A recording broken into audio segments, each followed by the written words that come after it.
Good evening, everybody. Welcome to the interview room on Sunday night. So grateful that you're here. If this is your first time, we want to welcome you. We want to thank you. And we want to let you know that we only ask one thing. And that one thing is that you send this video to all of your friends and family on all your social media networks. It's important that victims have a voice, and you have the ability to make that happen. We thank you each for being here with us this evening. We have many special guests with us tonight. As you can tell, we have Steve and Kristi Kaylee's parents. We have Dr. Gary Brucato, who's the author of The New Evil, and you'll see that he's catching up from his Chinese food that he just finished. And that's the reason we were late. He was running from the subway, I'm sure of it, in Manhattan, up the stairs to get the link. But we're so excited to have Dr. Gary Brucato with us, who's a clinical forensic psychologist. He's also the author of The New Evil, and as the link is below, which is, he also holds the largest study of over 116 years of mass murderers in the world. That's the largest study that's ever been completed.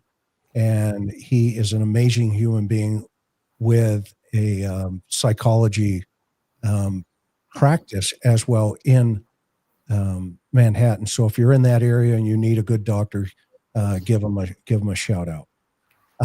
But more importantly tonight, we have Steve and Kristi, Kaylee Goncalves, mom and dad, back with us this evening. And we are grateful to have you guys here. Thank you so much for trusting Karen and I and Dr. B with your hearts and your story. And we also want to quickly thank our mods. And we have Teresa M, Maui Girl, Mimi J2, Sophia, Miss Sophia, and Laura. Thank you for being here. And who's your puppy? I forget what the puppy's name. This is Jujubee, and she's definitely she definitely wants some screen time. Well, we'll try to get her as much as possible. This is a little upset that she has had to wait this long. Yeah. Karen, what are your thoughts? Just kicking us off here this evening. Well, first we want to welcome back Kristi and Steve. Thank you so much for being back here. Gary, it's always good to see you. Oh. And thank you, everybody, for joining us tonight. We hope to have a really good discussion, hear from Kristi and Steve, hear what's been on their hearts since sentencing in this case. And we always want to remember the victims, of course. First, their daughter, Kaylee Goncalves, of course, Maddie Mogan, Xana Kernodle, and Ethan Chapin. We're a victim-centered program. We try to be as much as we can. And we want all of you to hear what this family is continuing to go through from their perspective. And we want to be as sensitive as we can in the process as well. Yeah, and that's why we have Dr. B here tonight to help us walk through some of the situations. As you guys know, just recently, like Friday, as an example, another 2,300 documents dropped into the public domain. And these are the kind of things that, quite frankly, if you are not aware of it, or those of you who have been victims of family members of violent crimes, every time something like this is put into the public arena, and let's say they're not aware of it, then that's like taking them back to day November 13th. It starts all over again. And what that process also feels like, it re-empowers the dirtbag that is responsible for these situations, the whole reason we're having a conversation tonight. And so we like to take away that power here in the interview room. And so most recently, well, the first thing I want to say is about your amazing daughter, Olivia. I mean, what a home run at, the hearings. What do you want to say about her and what you guys were feeling as you were watching her dismantle, quite frankly, this guy? I was not aware of Olivia's speech, so it was all new to me. And I had been listening to everybody's speech, obviously up until Olivia. And I just remember thinking, oh my gosh, like she's doing amazing. And the way she articulated everything was just so just deep and just really in your face, and you have to hear me. You can't put me out of your head. And I'm so proud of her, so impressed with her. She came with that, like she said, I'm not here for me, I'm here for my sisters. And that's what she did, and we were just incredibly proud.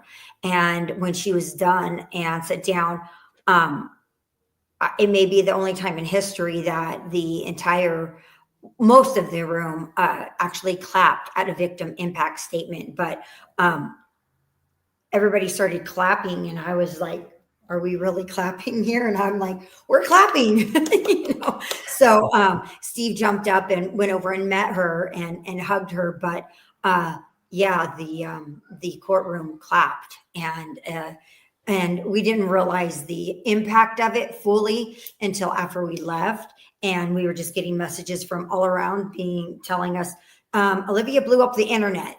We were like, oh my gosh, we hadn't even had time to look at any of that. And for a short time, she did.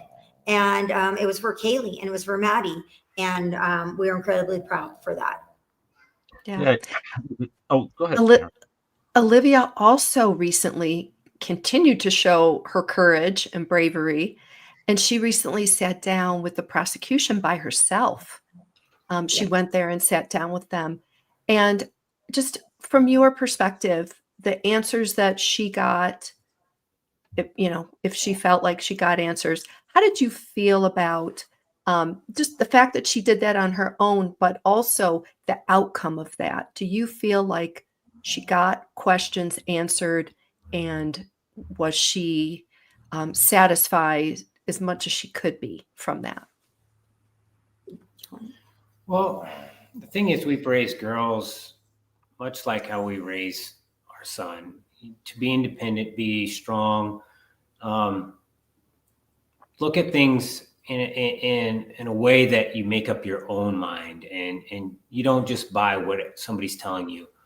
So Livy's no different than Kaylee, and when you see her speaking, that's the way that Kaylee would have spoke. That's the way her sisters would have spoke.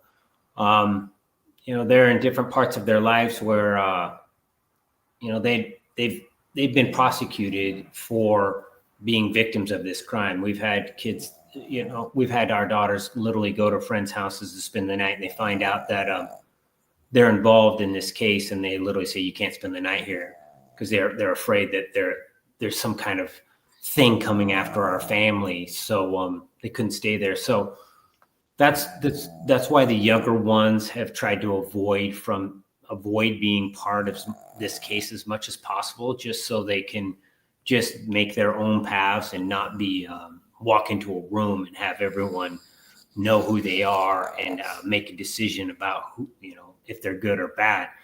So our children going through this has been very uplifting, and I think it was the opposite of what this individual who committed this crime. He thought women were weak. He thought women were inferior. They shouldn't have been in his class. They shouldn't have been a part of the whole exercise that he was putting together. And in the end, he had women that stood up in that courtroom they were probably a lot stronger than the men that were in that courtroom. I feel like And I wish there would have been a little bit more strength in that courtroom and a little bit more determination and a little bit more accountability. Praising somebody because they call you your honor is probably the lowest common denominator of something that you should praise. So, we had kids that were raised different, and it showed in that courtroom. And, we were proud of them. And Olivia made that meeting all on her own. She set that up, and then she, scheduled her flights up here and whatnot. And I said, oh, Dad will go with you. Stephen will go with you. I will go with you. And she said, no, I want to go by myself. So she did go down by herself. That's what she wanted to do. I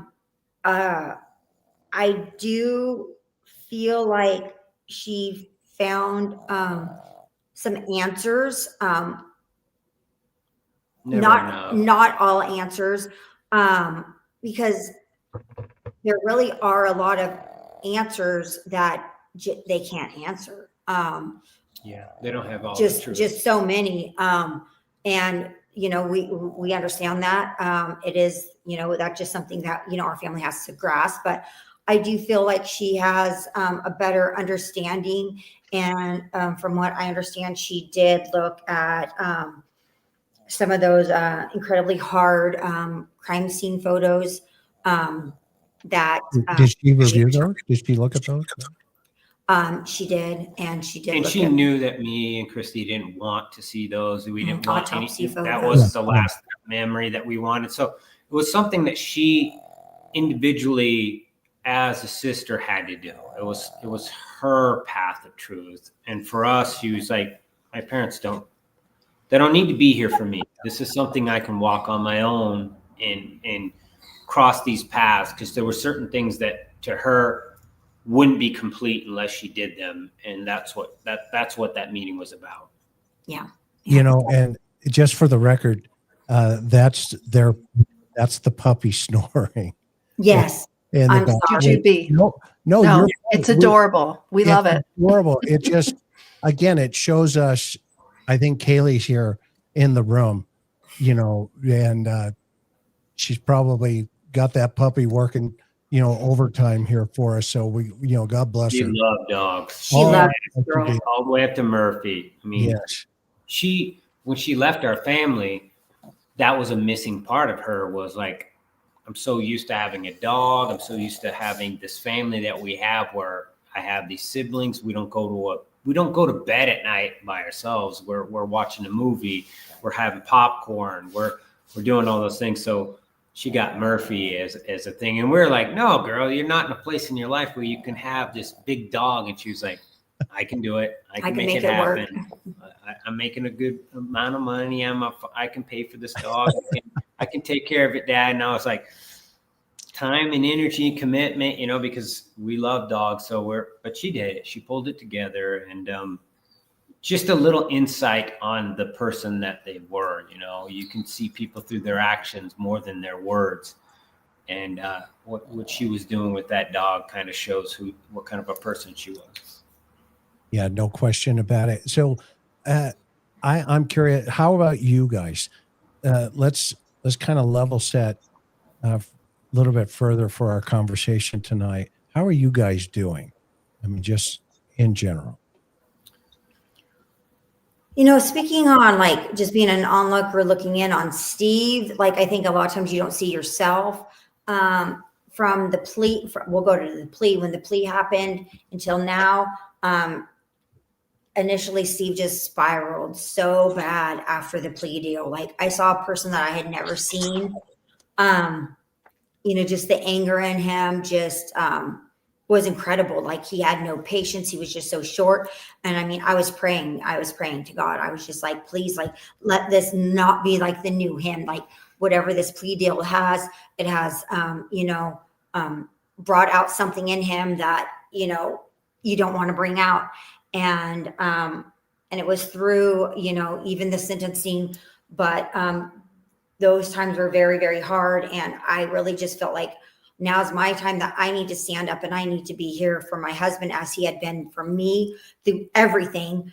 I felt like I had almost like failed him to a point that I just took, and here I saw like the struggle when it came down to the end, and how it was so important for the end to have been differently.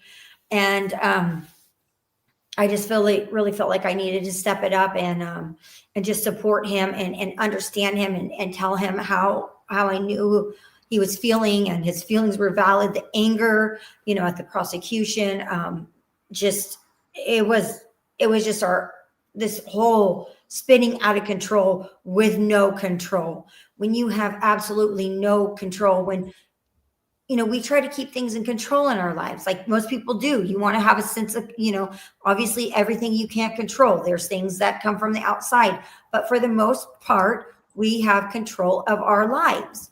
And to have every aspect of your life just completely out of control is so hard. And just so hard to navigate those days, those roads. And, and then we went to court on that plea, and he would not enter that building, and I thought up until the moment I would be able to change his mind, and he would walk in there with me. And he just was like, no, I don't agree with this. I am not going in. And, we went in by ourselves. It was just a huge. So when you lose a child, you need a prosecutor that represents the family, represents your child, represents what you like. It's very personal. He's defending my daughter, and he defended her like a weak coward. That man doesn't deserve Kaylee. He doesn't deserve that representation. And to align myself with him and that team was just, I did it because I had no choice. I would have sold everything that I had to go buy my own prosecutor. If I could have just had Shannon Gray in that room and prosecute for us, I tried to do that. I tried to be my own prosecutor. I literally was like, it doesn't work that way. Save the state of Idaho, all this. Kaylee, and I wasn't asking the other families to be it. You get the death penalty over one murder. Let's not act like you had to have all the families on one page. One murder gets you the death penalty in Idaho. And he played that, and he played the families against each other. He didn't tell us what happened to Ethan. We didn't know any details about him.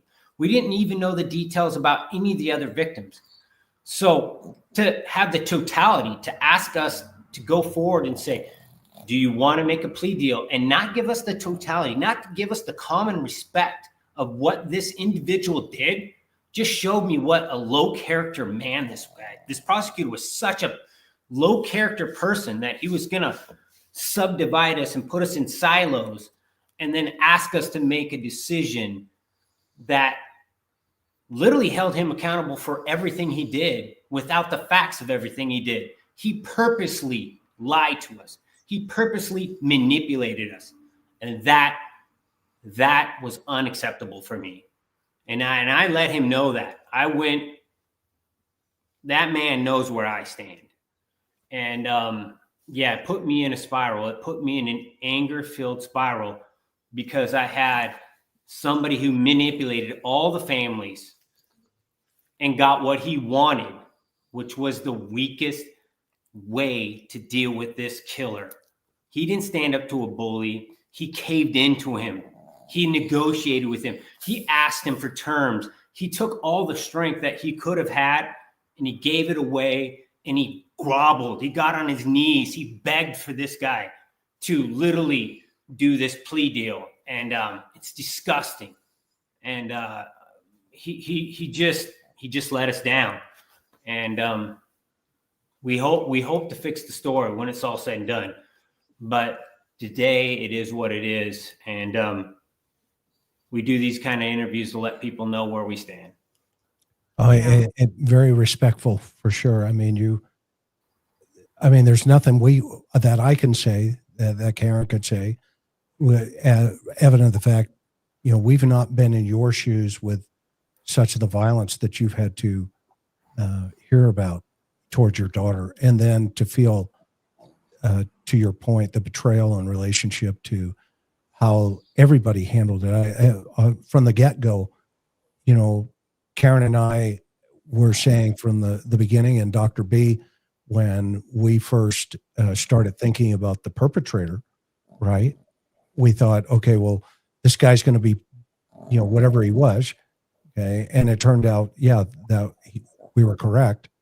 And then you get a DA, you know, who stands in there and, you know, right after the problem, he's, you know, he's on a media tour with huge smiles on their faces here, as an example. He's crying in the courtroom. And then, of course, you had that emotion, you know, coming from the judge simultaneously. And I have to be honest with you, in my experience in the justice system, I'd never seen anything like it, ever. And I think in the fact that you are defending your daughter, starting with the first round fired from Olivia, I mean, and the way she carried herself for your family, but in totality, the way your whole family has carried yourself, and quite frankly, other family members, of course, you know, from the other victims. Okay. But now we're into reality here. The cameras have faded. You know, the holidays are coming. The birthday just went past. Okay. And everybody's going, okay, well, what's the next case? Well, guess what? There is no next case for Steve and Kristi and Ethan's parents and Maddie's parents and Xana's parents. There is no next case. It is this case. Okay? And it will forever be this way. And my personal opinion is the system through the district attorney's office and the school, were they treated you incorrectly and disrespectful as a family of a violent victim or of a violent crime. I mean, Gary, what say you? I mean, chime in here. Well, I've been gathering a lot of thoughts as I'm listening to all of this. I mean, I think it's important to go back to one of the most basic principles at the center of the profile that we presented before there was even an arrest of the killer in this case, which is that this is a person who would live a restricted mechanical existence because he was a control freak. And that kind of person would be frustrated that there was one thing in the world that he couldn't reduce to a science, which is how to get people to like him, to pay attention to him and like him and find him attractive and interesting, and became increasingly furious at women about that and their power and so forth. And I think the trouble is that everything that happened with him in the legal case colluded with the process of giving him a way of asserting control and feeling that the whole world was paying attention to him. And it's unfortunate that the people that were involved in that matter didn't take into consideration that you didn't want to reward anything that he did by giving him that. That's what was so beautiful about Olivia getting up and slamming him, because having a young, gifted, intelligent, attractive woman knock him like that reset the control game and basically said, even now, you're not getting it. You're not getting it. Sorry. And I think it's what if she hadn't done it? Then where would the control lie right now? So I think that it's very beautiful that she got up and did that. And I think by doing that, she gave a voice to precisely who it is that this killer was trying to snuff out in the world. And I think in addition to that, I mean, I'd like to hear if you guys agree with this, but I think even now you see these pathetic attempts to still control everything, to be the center of attention, to manipulate. And it's all one big giant domination and control game. And I like that you guys say, absolutely not. It's never going to happen. And Chris, Karen, do you see what I mean about this control game that's to still be going on? I mean, Kristi, Steve, doesn't it feel that way? Yes. And we're so over it. We're just so over it. Hearing him complain about, I want to be moved to this other cell, like literally requesting to be moved to another cell, or denying just recently our restitution. Okay, is it really about money? Everybody knows he's never going to pay a single dime. So why do they care if that's like the most astronomical number in the world? What if it's $1 million? Who cares? But it just is like that control, that, denying our restitution, wanting to argue and fight over that. He's not getting his banana. This guy over here is bullying him and saying rude things to him. It just goes to show that he feels like he is on the top. He controls it all. And I'm done with his narrative. I'm done. Here's another thing too is, as America, we need to understand that our schools and our colleges are so far radicalized that they can let a person like this feel like he can control the room. He can control, and he controlled every classroom that he ever was in. And he was harassing women like an absolute monster. And they literally just said, well, he's doing it articulate. He's smart. He's intelligent. The way that he harasses you isn't simple enough for us to just kick him out of the room. So all you women are going to all have to come together and come and form a unified message before we will honor the fact that we think he's actually behaving this way. And that's what we've been dealing with. We've been dealing with this bully in a classroom, and he's been doing it his whole life, where they were like, oh, he wants to be in the police academy. Go put him in the HVAC. He can't be around these girls. Well, why does he even want to be a part of your school? If you got a really bad human being in your rankings, get rid of him. Don't go send him off to be somebody else's problem. This guy was just pushed all the way up to where he came to Washington.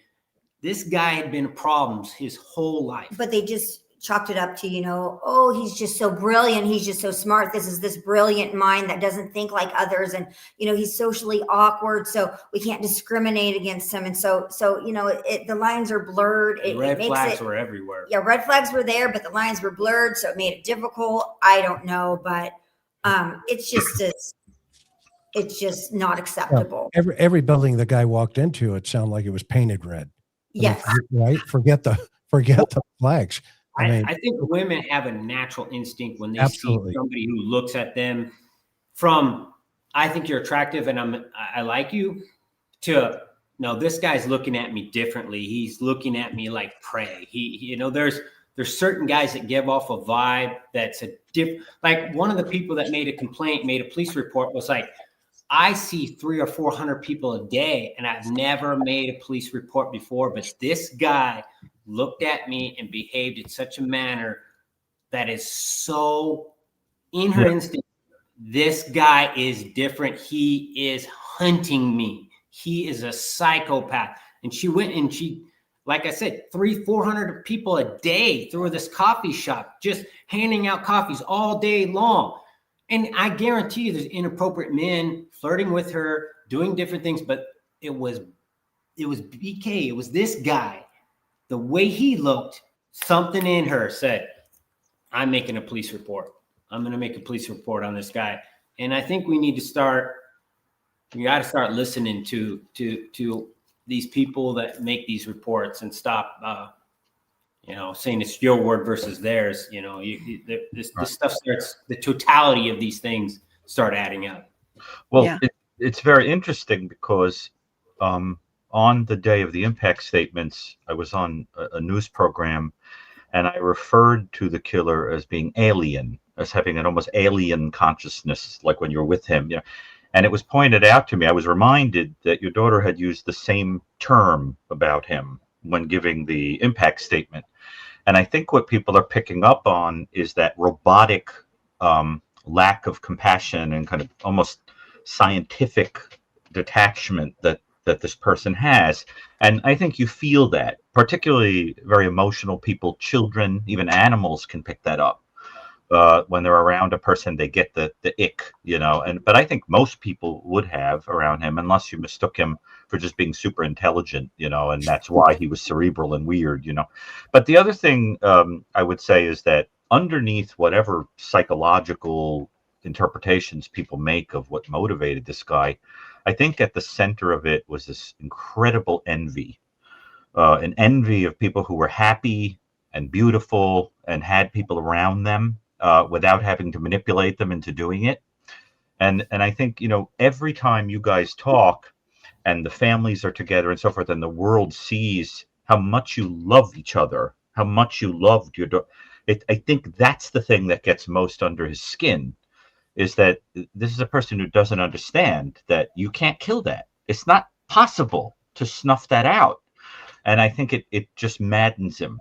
So you just keep doing that, keep loving each other, because at the center of it is a almost diabolical hatred of other people's happiness and having to destroy it, you see? And it reminds you almost of the biblical ideas about the devil, right? The idea being that the point is you destroy what you don't have. You destroy it. And when he goes around insulting women, you almost want to say to him, who are you convincing that women aren't that great? Is the idea that because you can't have one, you have to make yourself think that they're not that desirable? So you say, I don't care that no one wants me? See, that's the idea. It's like he's convincing himself. And, he protests too much in that sense, right? So I think the point is to make to kind of convince himself that if he can't have one, it doesn't matter. He doesn't want one anyway. See? Yeah. But he can't. So, Chris, Karen, what do you guys think about that? I think you're right on target as always. And what's disgusting is, Kristi and Steve are 1,000% correct. I mean, the system shortchanged them by empowering the defendant and not the victims' families, because the victims' families speak for the victims. Because it's obvious, okay, that when Olivia got up there, she was speaking as if Kaylee was right there, and now mom and dad have to pick that torch up. But what people don't understand, what these DAs always, not all of them, but a lot of them forget, okay, is this never goes away. They move on in their careers. Like I said earlier, they go on their, journalistic tours, and they, give happy faces and high five everybody. Okay. But here we're sitting with a family tonight who I guarantee you in a half hour or in an hour, something is going to remind them of Kaylee, something. And it does not go away. Karen and I, who, as you know, both of you, all of us, we lost a son, not through violence. Ours was an accident. So they're not comparable in nature outside of the fact that we each are in that club that nobody wants to be in. Okay? Yeah. Totally different, though. However, we understand that principle of, oh, wait, I hate Christmas sometimes because that was my son's favorite holiday. I'm not really feeling it maybe this year, and now we're 21 years into this, and your journey is 4 years into this already. Okay. Three plus years. Okay. Into this already. But the pain that you feel every time somebody stands up in the courtroom and says, well, Your Honor, we want to have a hearing about this restitution stuff. Okay. And then, you're going to go before this guy, okay, who was so moved in the case. I think one of the most disgusting things I ever heard in my time on this earth is when the judge leaned back to Ted Bundy and told him, Mr. Bundy, you're a bright, articulate individual, and I would have loved to have you, in front of my courtroom as a lawyer, but you chose a different path. Really? Yeah. And so you have righteous indignation is what I'll call it. I will, support you guys 1,000% because, now you have to deal with this week with coming up with this restitution hearing. How does that make you feel? Hold on. Even worse than that was one of our daughters called us. We were just out just a couple hours ago, calling and saying, "I'm hearing about a movie. What's going on?" Like calling us for like we are mom and dad. We have the answers. We know what's going on, and she's calling us, and you can explain the conversation because you were on it. But that's an example of the control that you lose. Like literally, she's calling. She's like, "I'm hearing that there's going to be a movie, and this guy's going to be, BK, and Kaylee's going to be this. How is this legal? How can this happen, Mom? How can this happen? Did you guys approve of this? Is this something that we're a part of?" And we're like, and I just told her that we were aware of it, and I didn't know how it could happen. And we've lost control of our own children's name. Yeah, like people can do it, honey. It's another way of victimizing you. Like somebody murders your child, and then they go and say, "Let's go turn this into a hell of a movie." And everyone can go out on Friday, watch your daughter get sliced to pieces, have some popcorn and a double freaking endless soda, and we can make some money on it. And that's just the way it's supposed to go. And we are a fighting family. We want to fix the system. We are trying to make it better. That's why we held Thompson so accountable, because he had a family that was strong, and he could have put his foot down and said, "It's not every day I get a family that's willing to be this type of an anchor." But he threw that all away. He's always thrown that away. He's had 6 murder cases. He's never done any of them to a conviction. The guy's just a loser upon a loser upon a loser. Got to say it 6 times. Loser 6 times. I mean, he's gotten his butt kicked over and over and over. And but there wins for him. But he's not good enough for Kaylee. Kaylee was a rock star. Like as you see with Olivia, as you see with my children, we demand the best, and he's not the best. And I shouldn't be asked to have some weak prosecutor be the only option that I have. Even when I'm willing to raise the funds to go find the good prosecutor, go find somebody who really wants the job, who isn't on retirement mode and is just kissing everybody in the community's butt. I need a guy who sees an outsider from Pennsylvania, the East Coast, and says, "I'm going to take this guy and make an example of him." This is like the perfect example. An outsider coming in, hurting, killing, and destroying our community. I'm going to hold him accountable to the highest degree. Thompson was never the answer. He never will be. He just needs to retire and get out of the way. He's a mess. Hopefully that's happening soon. But it's too late. It's too late. 4 souls were lost. Are left with other things, in the aftermath, such as movies and, it just dropping and documents dropping and we just, we didn't get a copy of it. We hired a lawyer. We did everything by the book, and said, release it to us first. Have some common courtesy. And they said they would. Have some common courtesy to release it to us first. And they literally just gave us the bird and said, they said they would. We'll use your daughter's name to raise money and do all these fundraisers and do all this stuff, but you will not be treated any different than the common frickin' community member. And to ask me to back you, I'm not that kind of guy. I'm going to call you out for manipulating the situation.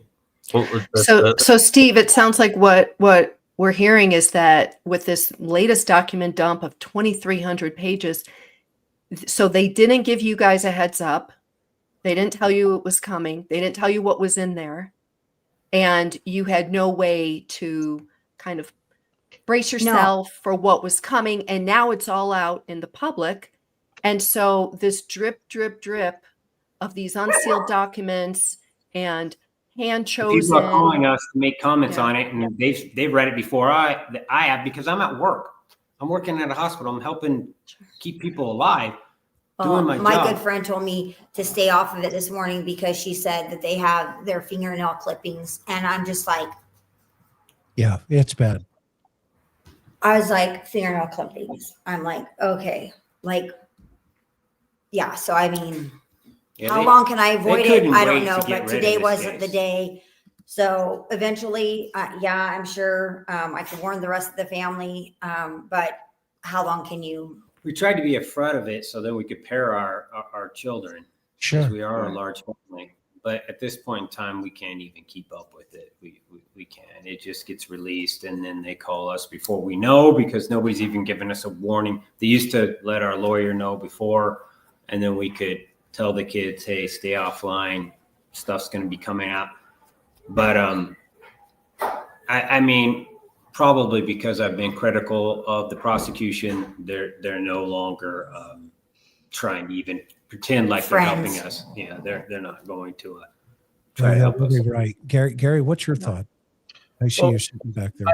I just wanted to say, first of all, I don't really want to get into that thing of that movie, because I don't really like the idea of giving oxygen to these people that are doing this. You know, I think we'd all agree it would be a good idea to not even get into that. But I do want to say that what I think is concerning about it is that if you do push the idea of not wanting Kaylee's name used, they'll present it anyway, and it'll be a story where it's like she doesn't even exist. My understanding from the press surrounding that movie is that it's going to focus on after the murders and the period of investigating and looking for him. And it's entirely possible that they're not even going to get into the reality of who the people were that were killed. And I think that part of me almost wishes that the idea would be to push for them to make her matter. As far as I understand, there isn't even an actress playing her. She's not even in it.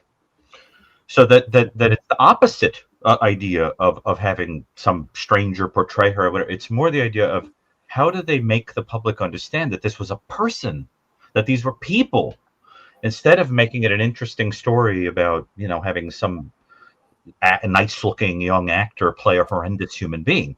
So I think it's a very powerful topic and an explosive one. And I agree with you. It's going to be very, very difficult emotionally. And you know, there's the distance between who a person really is and the way they're portrayed on the screen is unbelievable. I mean, all you have to do is look at a member of our own foundation, Ann Burgess, was turned into the TV show Mindhunter. There is no relationship between who Dr. Burgess is and the person on that show, right? It's a really good example. I mean, she's married to a man with many lovely children and was portrayed as a young gay woman doing things that she didn't do in that field. In other words, altered completely to make her more interesting in the eyes of Hollywood viewers. So I think it's a powerful topic, but I think my feeling about it is that I want it to come and go and have absolutely no oxygen, because it plays too much into the killer's You know, hand. Right. to, I think it's a good idea to just let it. yeah, to dovetail into a thought process here. Yeah. So Karen and I read all of the 2,300 reports. Yes. Quite frankly, you know, Took us about 4 hours, but so you guys don't have to, okay? Because the reality of it is, there are no nuggets in there that will, you know, shed light on your daughter. Okay, there are nuggets in there that the investigators were focused in the wrong lane. They had two fingerprints cards. It was L5 and L6 is what they're titled. Okay, and early on in the morning, and the reason I'm saying this so you guys don't have to go through and read all the other garbage about your child. Okay.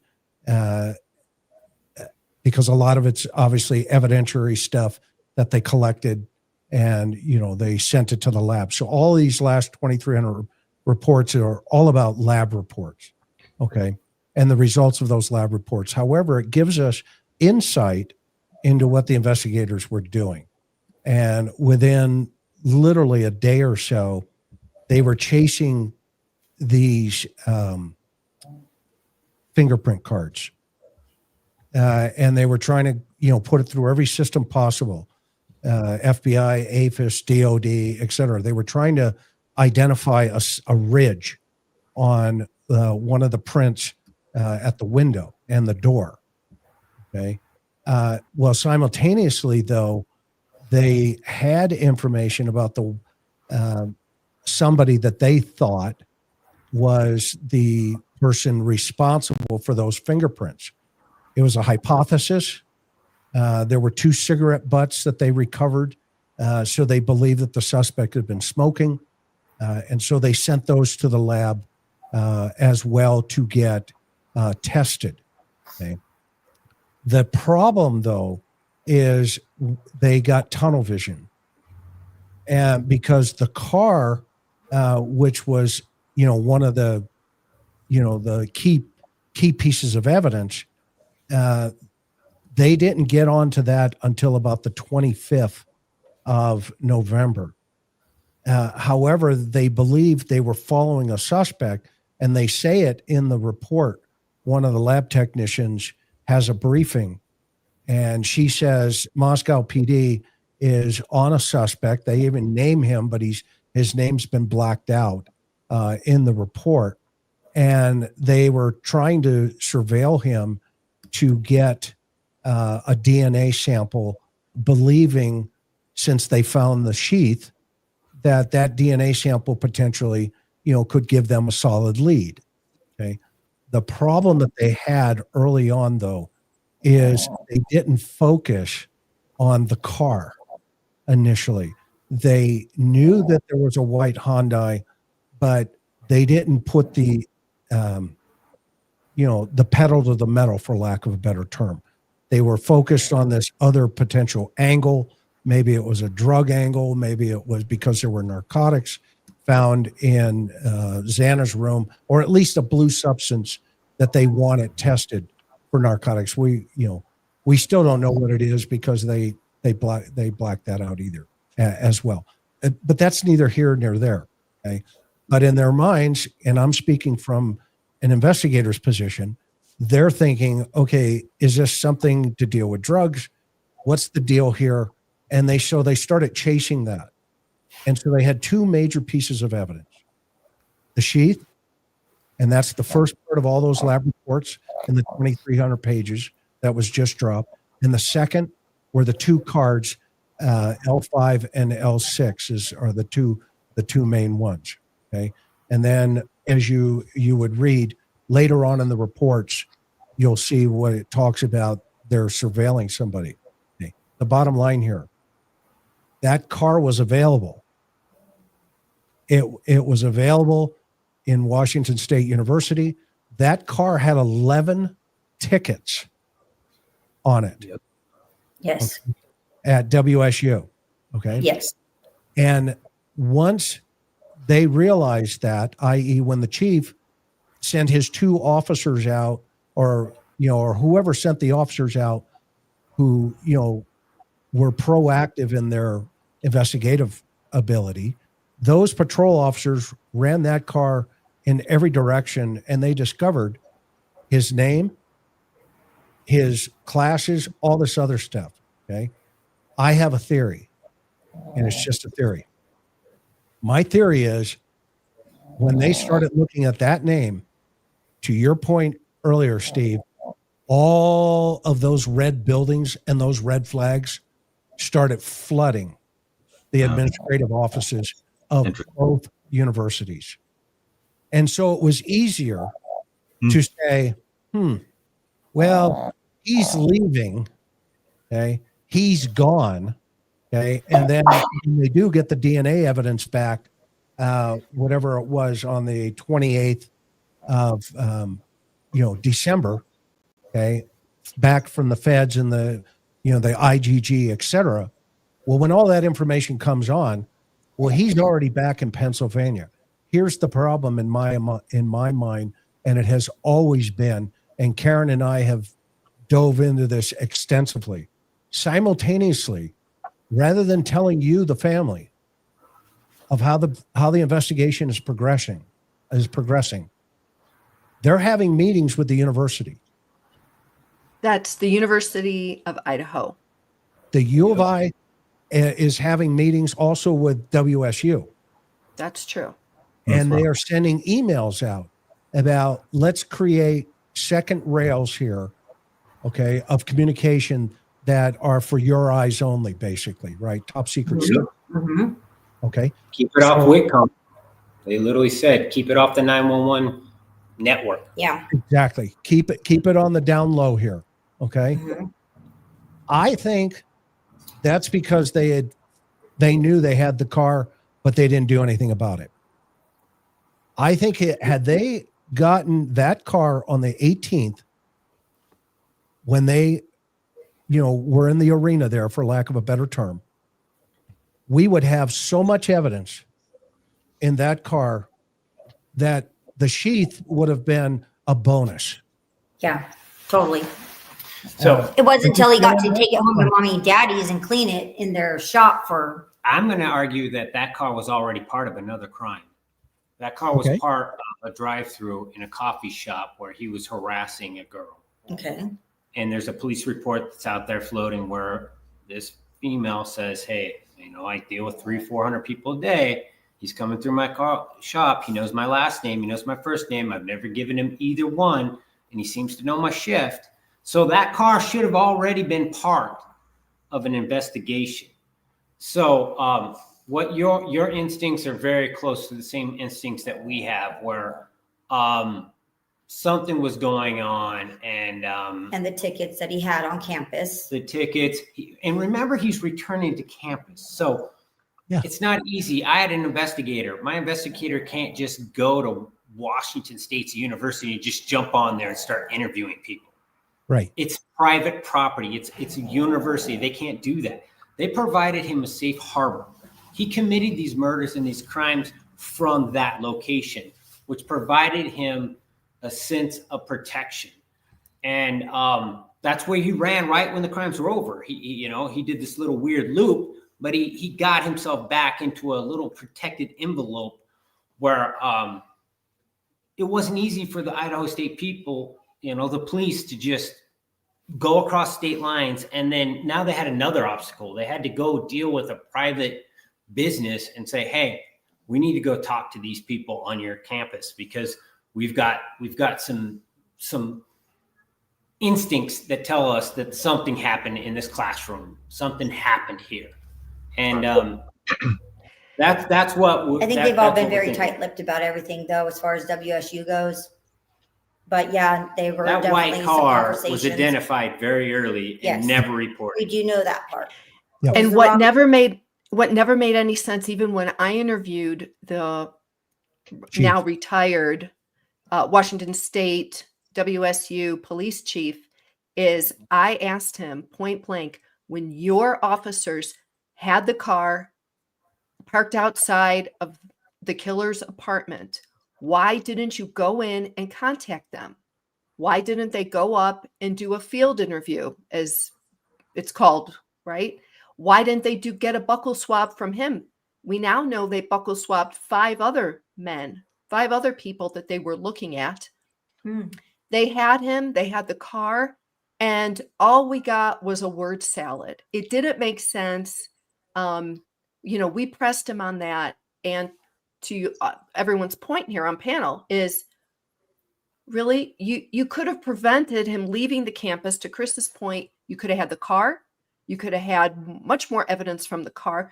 You would have never had to have him, as you guys said, a couple of weeks to clean that car, to drive across the country. There wouldn't have been if you buckle swabbed him the day you had him on WSU campus, you would have never had to do a trash pull in Pennsylvania, which, by the way, is part of this 2,300 pages of documents.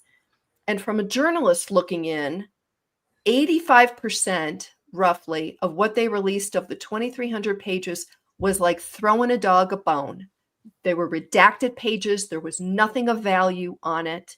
they're playing games, and they're being very crafty, because they're saying, well, we know we have, whatever, 200 FOIAs from 200 media outlets and social media people. So here's what we're going to give you. It's meaningless stuff. To your guys' point, open up the emails between University of Idaho president, Washington State University president, and the prosecutor. Or Yeah. how about then Sergeant Gilbertson, Idaho State Police, he's now the lieutenant, who gave those word salad, ridiculous interviews to the national media, said nothing about the case of interest. And so, to your point, we are being, it's like, it's even worse, because a 2,300 page document dump sends you guys spinning as the victim's family. Yeah. And yet, what do we get from it? Not that much. Really, So not that those much 5 at the end of people, the day. I don't even know the 5 people. I haven't read them. Were any of them employees? I'm sure they were. That all it's redacted. all redacted information. All It redacted. says a buccal swab from a male, and that's it.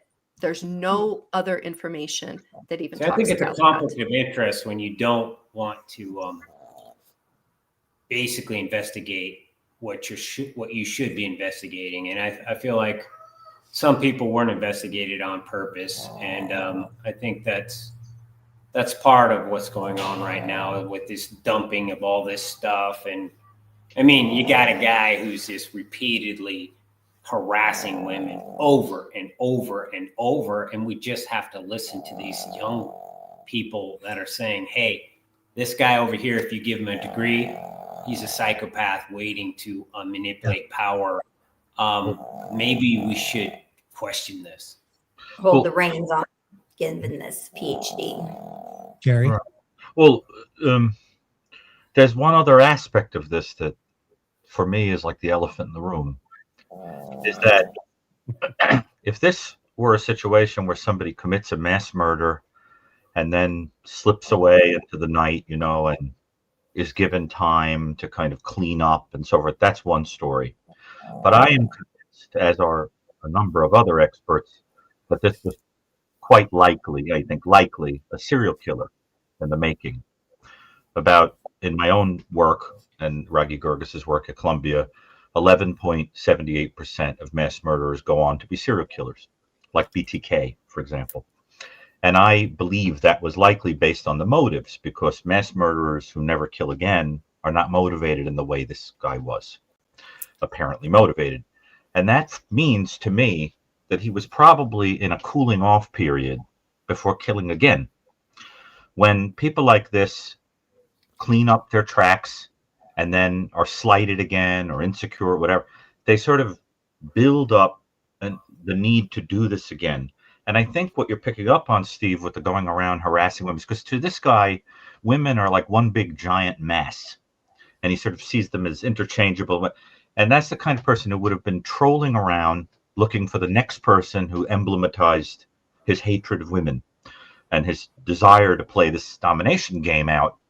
And I think that this coincides with what we know was on his phone, for example, the stuff he was viewing, the images of women, that we don't know who they were, that he was looking at, collecting them, thinking of them in an objectified way, recording their names like based on descriptors, like, the one I jogged with or whatever, those kind of strange things where these folks that weren't even human in his eyes. And I think that it's important to understand that this guy was probably out there gradually moving in the direction of doing this again. So that every minute that he was out there is very dangerous. Very, very dangerous. I mean, Chris, doesn't that jive with our sense of this kind of offender, that he was probably in a cooling off period? Yeah, and that's why, a great point, Gary, and that's what Karen, Steve and Chris were all saying that, Right. well, wait a minute, you got this guy's car, okay? You've got a car at 4 o'clock in the morning, taking off from the crime scene, the crime scene, okay? And you see it on video making this, right turn at a high rate of speed. Okay, you can say, is he or isn't he involved, right? That's going to be the question from an investigative analysis side. No problem. Find the car. Okay. Go get that car. What, What does it look like? And they were working on that, remember, extensively. They sent it to the feds. The feds came back and said, hey, we think it's, a Hyundai. They at first, put it in a year range, but then ultimately they said, well, we're not really positive, but we're going to expand that range. And they send it out to law enforcement. Okay. Well, you get 2 law enforcement officers who get that information. Hey, they're looking for a white car from, the slaughter over on 1122 King Street. Oh, by the way, we have a white car here, and it's a Hyundai, and it's, a different year. Let's go over and make sure it's the right kind. They do that. Okay. They run the plate, they get his name. Okay. And then they run him through the system, because I know all that information is going to be there. And Kristi and Steve, that CAD information is going to be there. You notice they haven't released any of that yet. Okay. Nope. And all of that information, then comes down to a later press conference where the chief says, well, we made a mistake. What do you mean you made a mistake? Well, they didn't ask us to contact him. Well, then they didn't ask you to go look for the car either then. And why did you find it? So you made 2 mistakes. You shouldn't have found it, if that's your logic, which in my experience, that makes no sense at all. And John Lamb and I did a show on this, a while back that says, let me get this right. This car's possibly involved in a quadruple homicide, and you're putting it out as a BOL, a be on the lookout, and you're sending it NCIC across the United States of America for every law enforcement officer. Oh, wait, that's right, you didn't.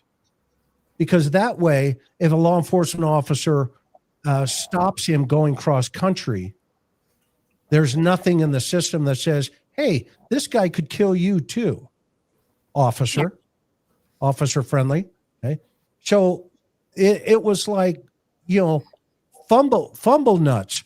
And here's an interesting point that, I'm going to go on here if it's okay, Kristi.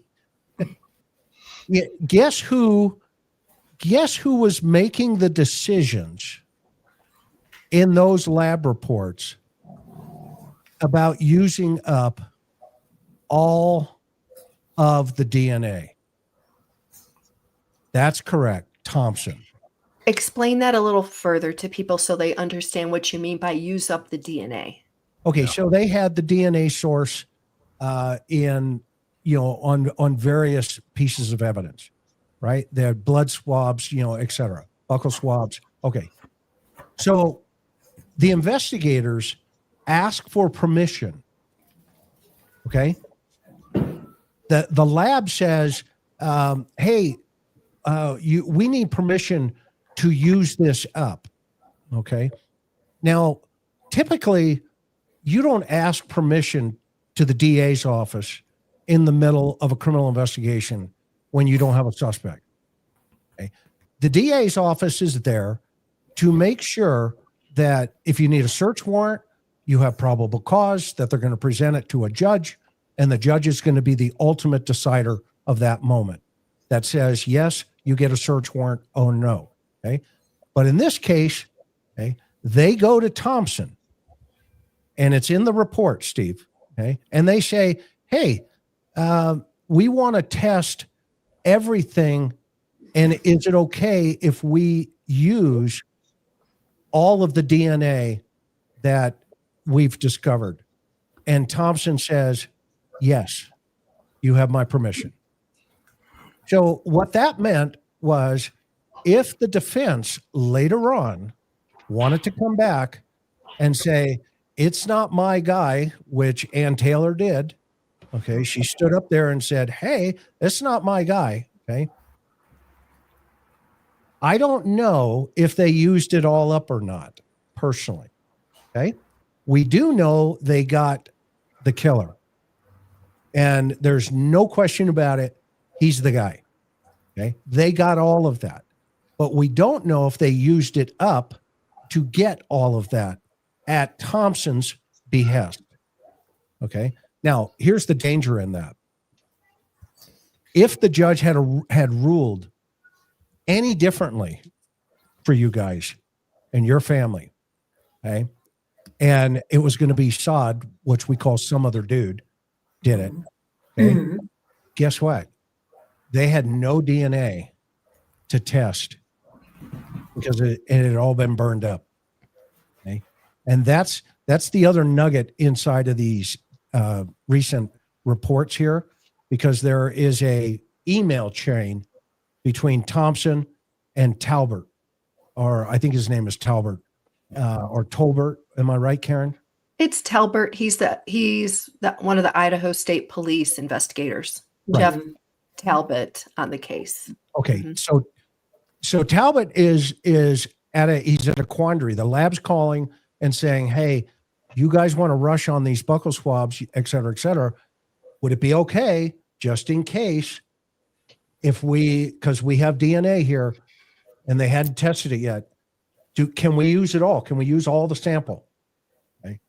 And rather than the cop saying, like a case agent, okay, where we would get together in our experience and say, "Hey, Cap, Captain, Lieutenant, whatever my bosses, hey, here's where we are with this investigation." Okay.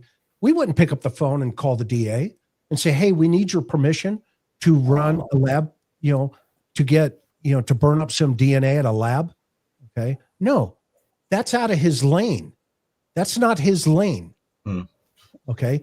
And he tied himself into it because later on, he was only worried about how that was going to look in court, not for the investigative process. And I think that reflects back on the car as well, where somebody made a decision, and we haven't seen the emails yet, but my sweetheart has been digging and she's been stonewalled, times 10. Okay. Somebody made a decision that told those two patrol officers, stand down. Do not go and talk to the driver of that car. Yep. I don't know why that ever came up. Go ahead, Karen. So along those lines, I want to maybe pull back just a little bit, but kind of stay in the same vein. I want to get Kristi and Steve your opinion on this. From the outside, this is a very concerning point, the larger point with the whole idea of doing the plea deal instead of the trial. I think what we're now seeing in some of these documents, Kristi, that you had mentioned that came out like right after the plea deal, is the extent of the injuries to all the victims, your daughter included. It feels like the investigators and Thompson lessened the extent of the injuries because we were all shocked more recently about them. And I don't want to get into it because it's got to be very difficult for you guys. But the fact that the prosecutor did that. And I feel like that had we known, we, meaning you guys, it doesn't matter what we think, you're the victim's family. If you had known what you know now, collectively the information, now you guys made your voices heard and he did the plea deal anyway. But I can't help but thinking, does it feel like everything was lessened?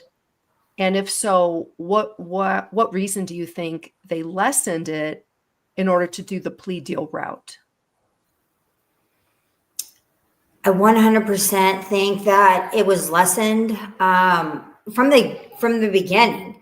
I mean, because we had several chances. There were several points in the investigation that we had talked with the coroner, Kathy Mabbitt, once, and then basically Bill Thompson and his team, the prosecution never really gave us anything because of the gag order.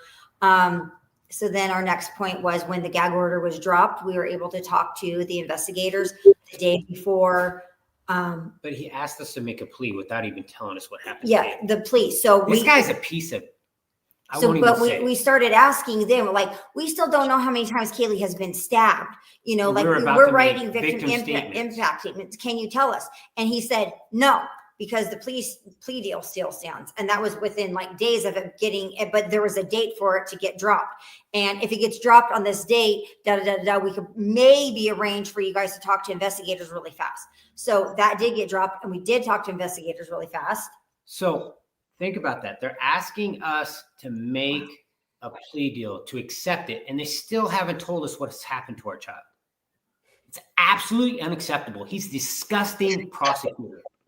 We had no idea what had happened to our own child, let alone, and I argue, I need to know the totality of everything he did. I need to know what he did to Ethan. I need to know what Xana went through. I don't want to hear it, Right. but I have to honor their sacrifice to make a plea deal, to make a deal. For him to rob us all of that just shows what a worth. This is why the FBI fled that town. We had 61 FBI officers. They took off and left. This guy had done things that they couldn't support. They couldn't stand, and they got out of there. And I wish I could have got my child out of this case. I wish I could have ripped Kaylee out of this case and said, we're taking her out of here. This dude isn't the right guy, but I didn't have that. I think that honestly is what I think. I think it was to protect and to dumb it all down, was to protect the university. I mean, that's personally what I think. Like they, the whole University of Idaho murders, that was shedding bad light, and they're all U of I alum over there in Moscow. Other than that, I don't know why they would not have wanted the truth come out. And as hard as it is for us to speak about the truth, we have came out and we have spoke about the truth of what we know happened to Kaylee. I think that reading those papers saying that Kaylee was unrecognizable, lost teeth, all that stuff has to play a part in the plea deal. And if you don't do it, you should be fired. You have a job as a prosecutor to take the totality of the actions of a killer and play them into your decision making. And when you literally say it doesn't matter, then you should be fired. And Thompson should be fired. I don't know how he could have looked at those pictures of the kids the way they were and not said from the very beginning, I am going all the way with this. There was a case. I don't care. They're sleeping in their beds. I don't care. He's a weak ass There's old nothing that is going to prevent me. I am not playing games with this guy. I'm not making plea deals with him. No. So what was it? Was he tired? Was he lazy? Was he already retired? Does he have Alzheimer's, which we've heard? Was he protecting, the University of Idaho and trying to take the light off that? Because I mean, obviously, University of Idaho runs that town. Its well-being is very important for that town to run. I don't know. I don't know, but how can my daughter be unrecognizable to 3 different officers that walked in and said the lady on the left was unrecognizable? I think that reading that, you stop pleading with this. On that, this is a terrorist. This is a psychopath. Changed me. All this has changed me in different ways.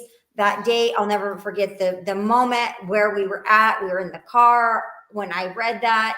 And I think that I kind of went back into some shock on that day. And I don't know if I'm still completely out of it. It is crazy the way that shock and grief work. I think it's God's way of protecting us from just this information. But knowing what Kaylee went through, and then after that report, we actually got her actual autopsy report.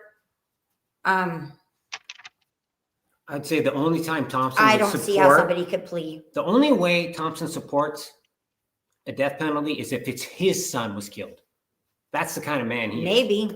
That's the only one. We don't know. The guy who plays in the band with his son. Maybe if his son died, then he'd support it. But that's the kind of justice system we have here in I guess you could be County. a prosecutor in the state of Idaho and not believe in capital punishment. You would think that'd be it's the only county that we have that's weak like this. Lake County.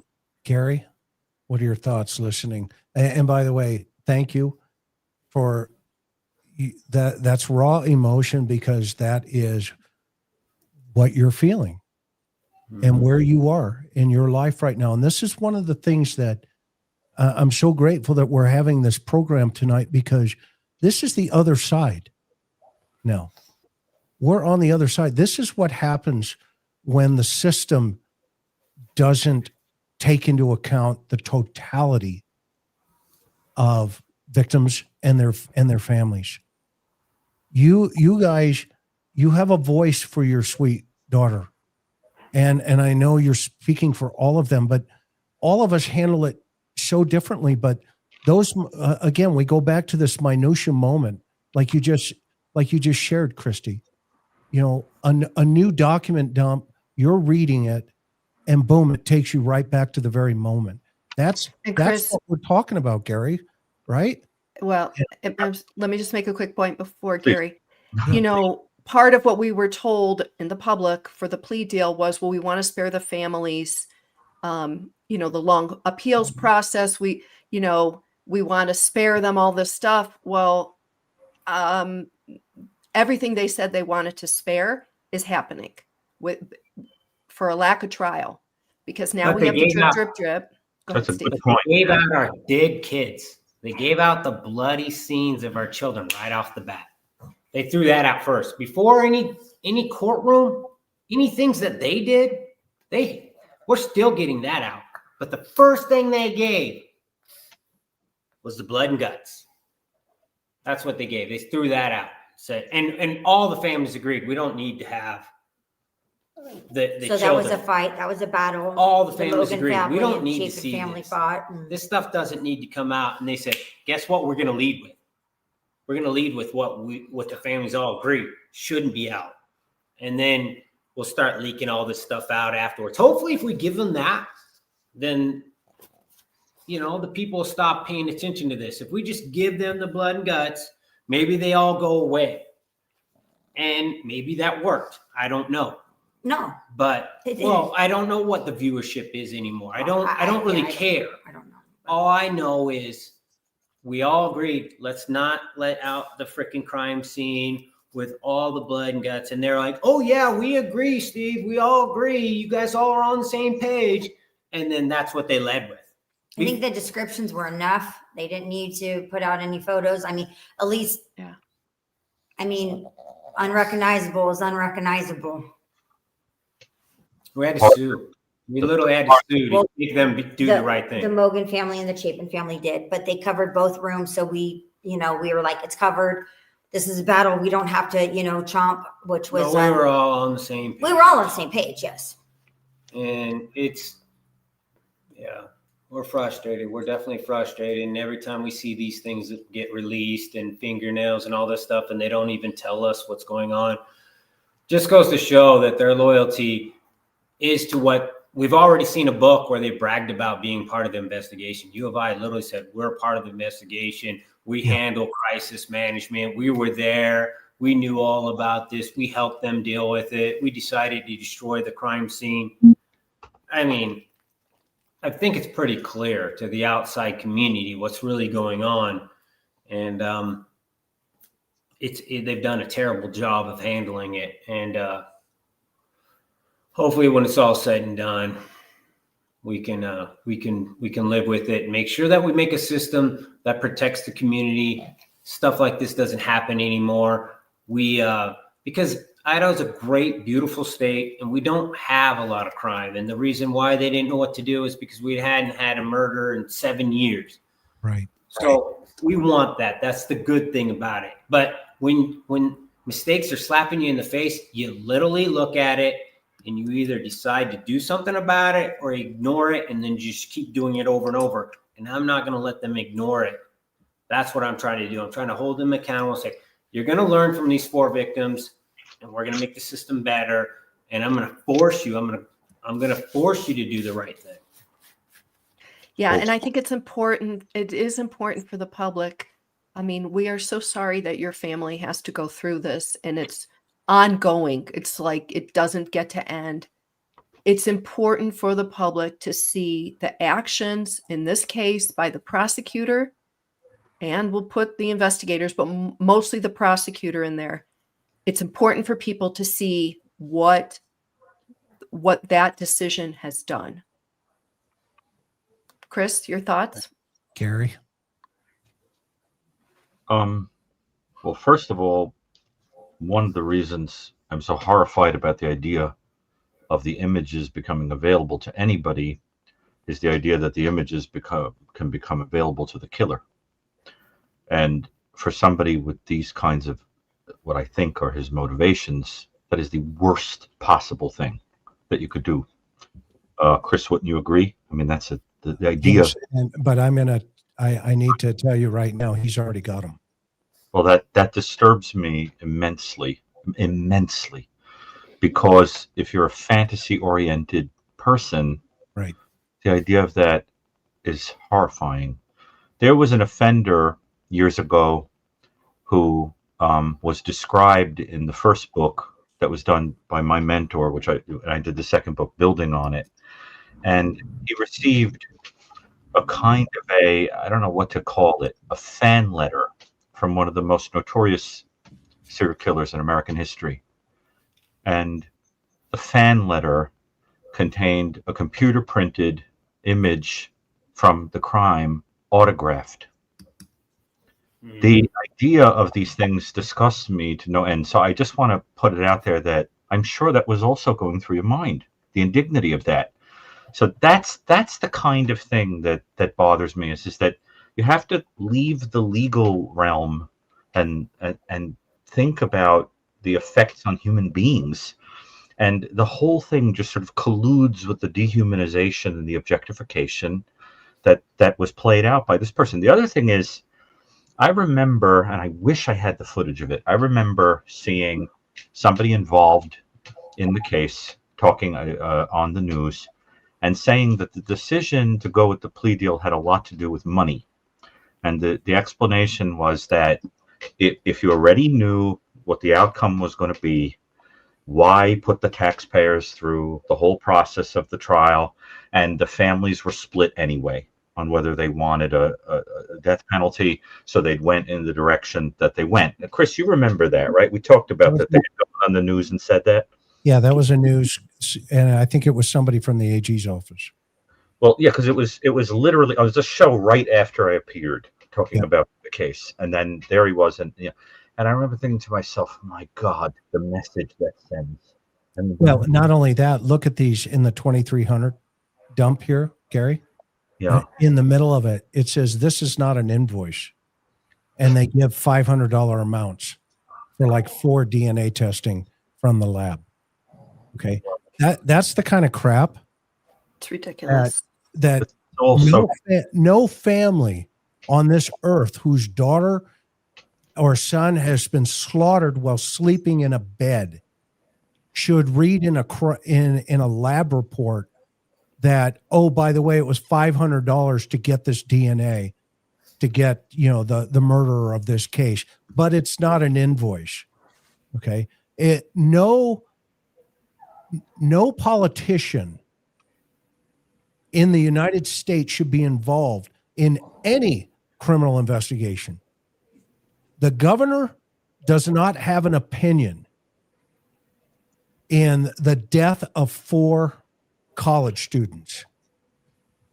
You leave that up to the investigators, the FBI, all the people that get the experience, the training, the schooling, and those are the folks that are on the ground in the trenches.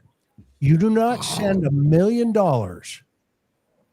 from the governor's office in Idaho to the Idaho State Police, because it's a university of the state, University of Idaho, okay, and then say, well, how much did you spend? Well, and Karen, how much did they spend? Well, it's even worse. It was the governor of Idaho pledged it to the University of Idaho. Okay.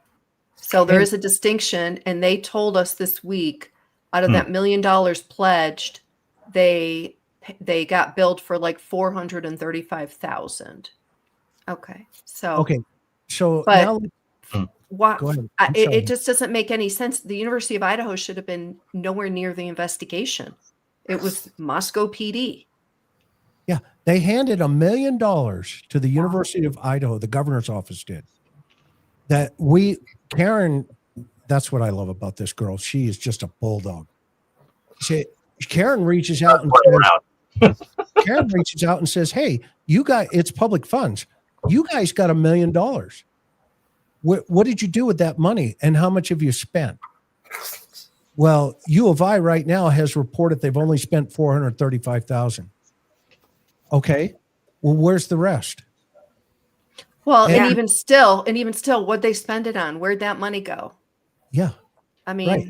It's snowball fights with it's ISP ridiculous. and the students. It doesn't make any sense that, that it would, it just Well- seems like the university, it just stinks what we're I seeing. know. Go ahead, Steve. I know Idaho's politicians. I mean, we got Brad a little.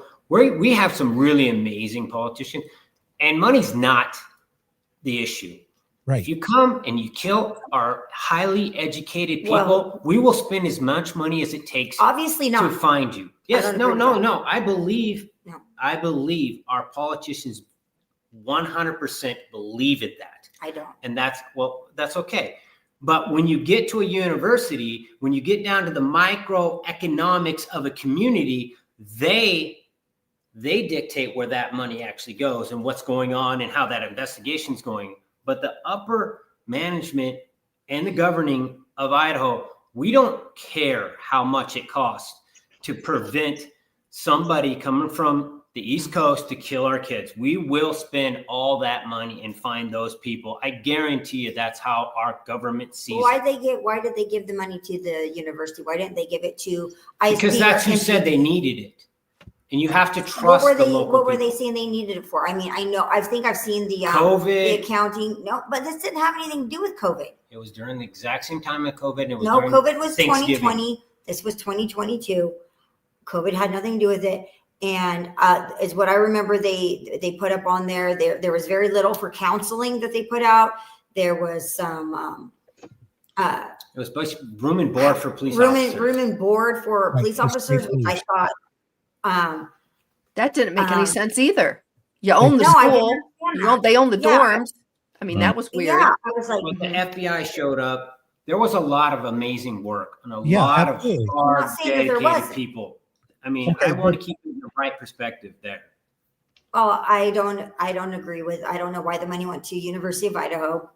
I That's- think you're both right.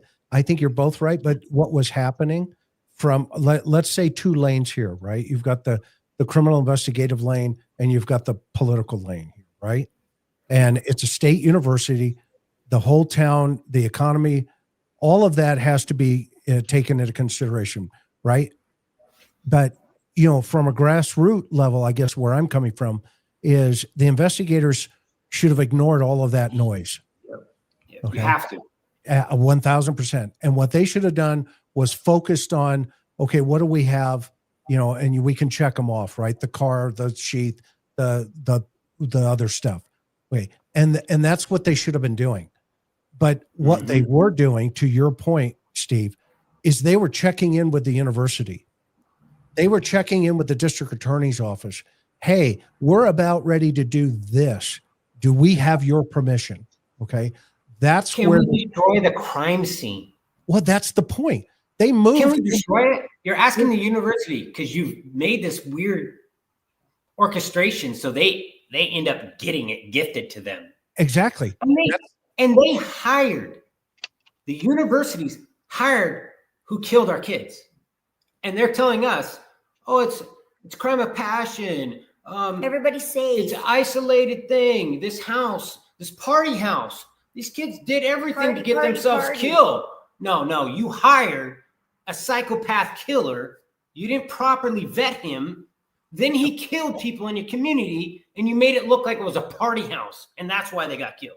You are 1,000,000% correct. And that is the lane to your point, that was the tunnel vision that I'm talking about. Okay. They went down that lane and, they weren't teachable. They're still not teachable to this day. You are experiencing it in real time post conviction of this guy, i.e., he said, I did it. Okay. But now, every time more documents start coming, okay, it's taking you back, to day one, because that day will never go away. And that's what people don't understand. And that's why I'm really grateful that you guys are here, and that this is a safe place to express how you feel to the public, because you have every right in the world to do that. And, we all come at this from our own, experiences and levels of, life, and we're applying it into what we've seen. Okay. And what we saw here were two trains. We have the political train, and the universities are attached to that train as well. The politicians are attached to that train. But then you have the investigative trains. You have the FBI, you have Moscow, you have ISP, you have the lab people, you have Ortham in, Texas. You have all of these other trains this train going down this track. Okay. The problem is, at some point, and it was early on in the investigation, from my perspective looking at it, they got on the same track. And when that happened, you guys were pushed out of the train station. Okay. Because you were saying, hey, wait a minute. I'm waiting for the 8:15, and you guys are saying the 12:15 is coming. Well, what happened to the other 4 hours? Okay. And that's why when you started asking your own questions, what should have happened is the investigative team should have got together and say, Kristi, Steve, yeah, let's sit down. Let me tell you where we're at and why we're here.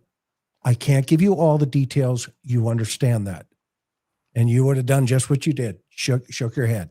Okay. Okay. However, here's what we have. And I would tell you, and we would tell you, this happens every single day in the United States.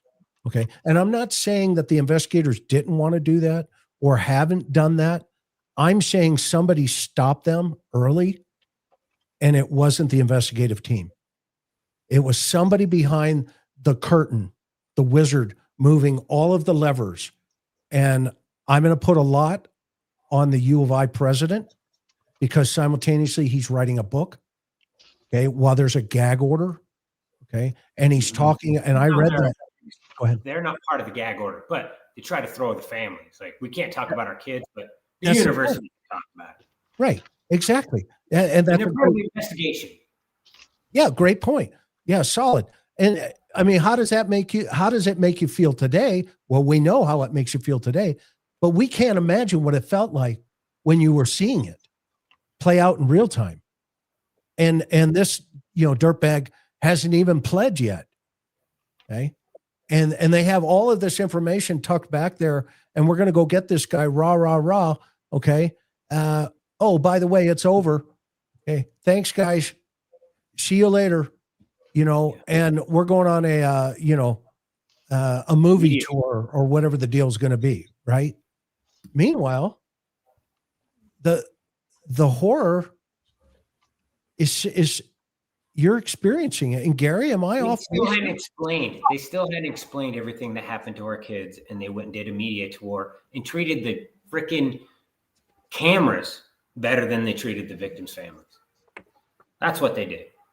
And they just actually met somebody who wasn't going to put up with it. They met a family that was going to put their freaking stake in the ground and say, if you're going to be this disrespectful to us, if you're going to be this disgusting and gross to our family, then I'm going to have to call you out. I'm going to have to sit here and do hour-long interviews over and over and over. And I'm going, luckily for him, he's 70 some years old. His career's over.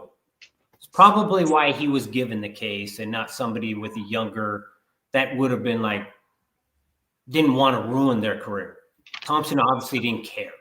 He's at the point where he's going to retire. He's willing to take it for the team.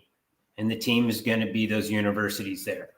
But everybody sees through this. Everybody looks at these facts and looks at, like, Well, hopefully. Charlie A lot of people Kirk has don't. got more transparency in his case in like the first 24 hours than we had in 2 years. I mean, we've seen him running on the roof. We've seen him with the gun in his back pocket, down his thing, and he's limping. We see all that stuff. We see his text messages. We see all that stuff. But this case somehow needs to be treated Top secret. way more secretive. It's like, come on. Okay, so I'm gonna tell you right up front, in my experience, put your seatbelts on. Because there's more coming, and it's going to be very emotional. That is going to, and Gary, I want you to address that piece of the puzzle, because he's not done, right or wrong. No, the offender. No. This would be a game for a long time. And it's going to be in his mind, and Steve and Kristi in his mind. Okay. Talk to Gary because we get these guys. Okay. And Unfortunately, he is just beginning. He's just beginning. And I know that's hard to hear, but I would do you a disservice to lie to you. Okay. I appreciate that. I wish Okay. Thompson would have done the same. Gary, where do you think he's going now that the movie piece of garbage is in the pipeline? okay. Well, first of all, part of the reason that the plea deal disturbed me as somebody who has a lot of experience working with victims of crime and their families is I know that there's a kind of a PTSD process where people need to be gradually exposed and work through grief, partly through the trial, being exposed to things, hearing things, coming to grips with it, getting some modicum of a sense of justice, being able to voice how they feel, being in the room, feeling that their child is with them the whole time. And instead, as you were moving in the direction of preparing for that, it was sort of ripped out from underneath you that your mourning process had to go a whole different way. And it just turned into all kinds of grief and anger all over again. So that there was this kind of lack of insight about the sensitivity that you have to the human beings that are affected by the loss of someone they love. So that already is a problem. I mean, it's sort of the equivalent of getting the phone call and being told, like, this person is in your life and now they're not anymore. Done. And it's like, move on, and instead of having a slow process, right? So that's the first thing. And the second thing is to then add the kind of a dignity to it, that there's this lingering spotlight on a person who wanted a lingering spotlight. I mean, even the notion, for example, the part that I can't stand the most about this movie that I don't want to give oxygen to, is that they actually went out and got like a heartthrob actor to play him instead of depicting him as a kind of a loser. So that it's a Hollywoodization of this story that plays into the public's romantic ideas about these things. And so this combination of events is so out of touch with the reality of a mourning process and trauma that it breaks my heart for you. Now, I have to tell you that it's almost like I almost am sad that the spotlight is moving away from this story, because in the void of that, I don't know where all of your anger and sadness and feelings are going to go. There's nothing to channel them into. So that I'm glad you have this opportunity to express how upset you are and the unfairness of it, because, it's like there's an old saying that says, grief is love that has nowhere else to go. It bottles up and you don't know what to do with it, and it swims and suffocates you and all of that. I wanted to take an opportunity to ask the two of you, what is emotionally happening to you? How are you feeling? I mean, the anniversary of the murders is coming up. The holidays are coming up, and the experience of the empty chair at Thanksgiving and Christmas time and all of that. I know that feeling Chris and Karen know that feeling all too well. How are you doing? I haven't seen anybody ask you.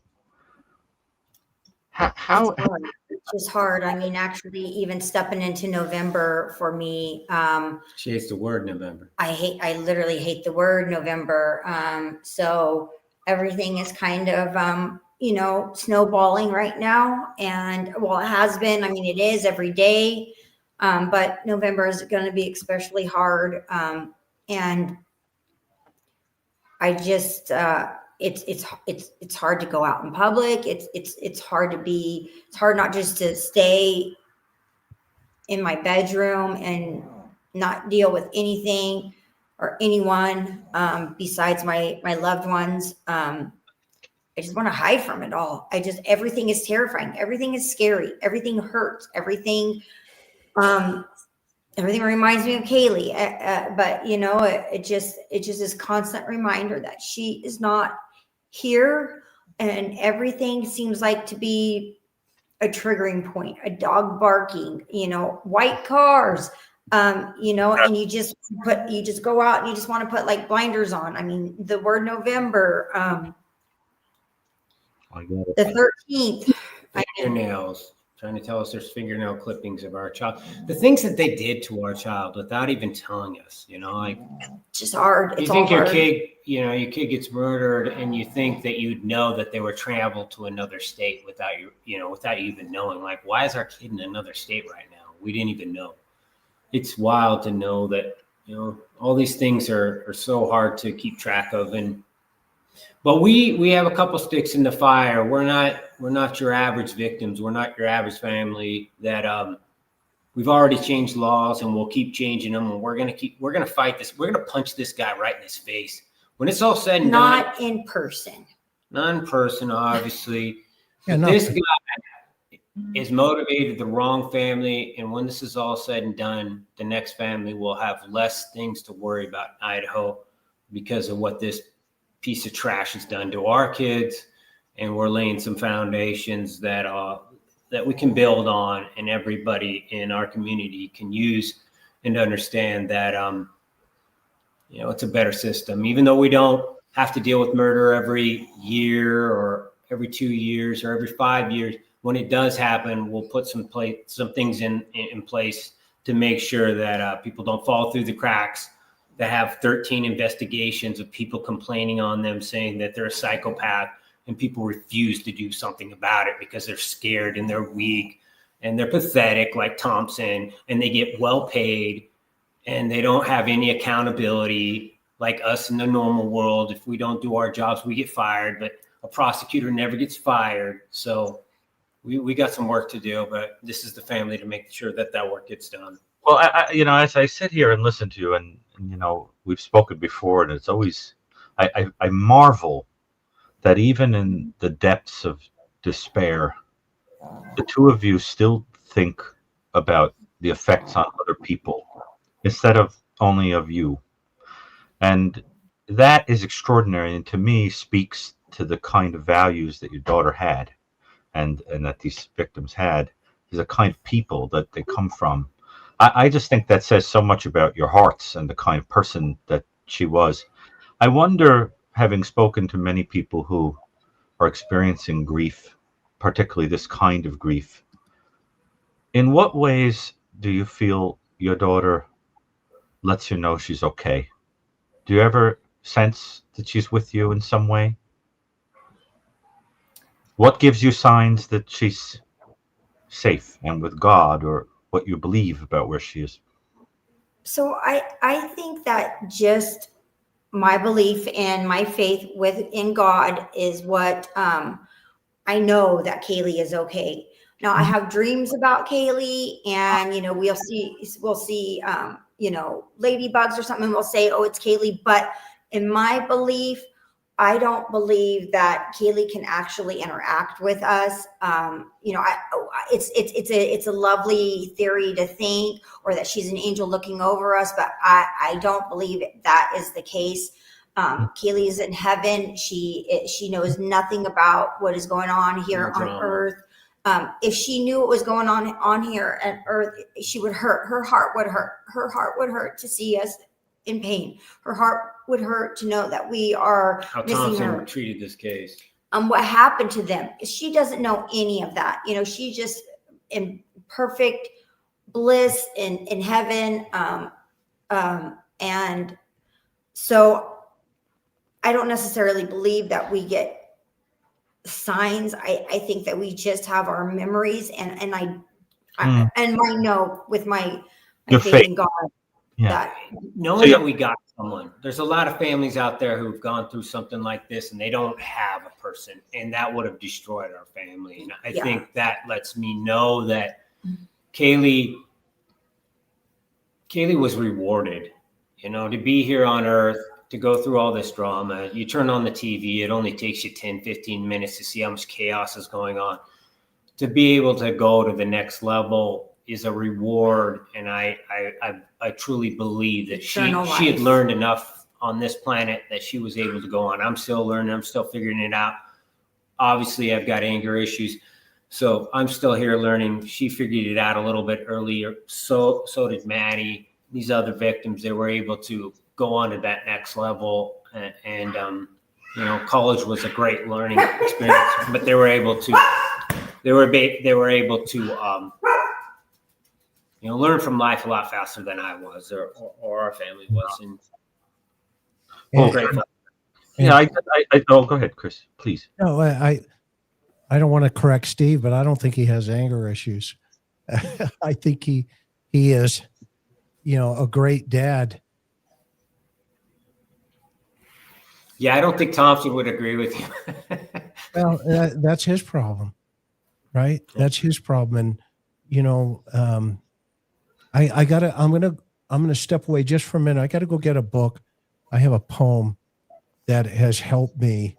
My wife will tell you that has helped when I had those days where, you know, anyway, it's going to take me literally 30 seconds to go get it, but I didn't want to be rude.